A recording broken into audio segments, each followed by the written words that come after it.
actually of all the central banks in terms of cutting rates. When you look at the Bank Indonesia, while their policy rates are at 6%, they've still seen pretty decent GDP growth of about 5% or north of 5% last year. They're expecting 5.1%, at least the Bank of Indonesia, for 2024. And also for the last 7 months, actually, they've seen inflation fall comfortably within the BI's target range of 1.5% to 3.5%. So it seems that everything is in place, actually, for the Bank of Indonesia to cut rates. But they have said they're probably not going to entertain that until the second half of this year. Bank of Indonesia Governor Warjiyo explained that it's probably not so much inflation, but they're actually watching the impact of spillover from the U.S. Federal Reserve's decision into the forex markets and how it might actually impact the rupiah and thus also feed into inflation. Here's how he explained their thinking and why he thinks a cut might come in the second half and not sooner than that.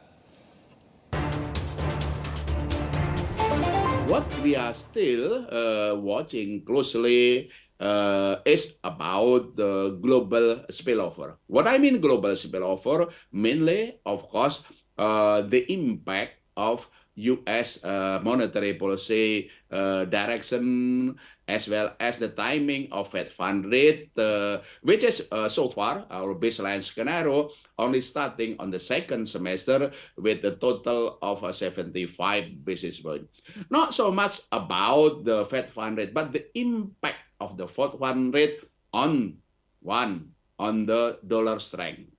Second, of course, on the U.S. Treasury yield. Those two factors will impact it, not only the portfolio inflows, but also our rupiah exchange rate. We're not targeting rupiah exchange rate. I have to stress that.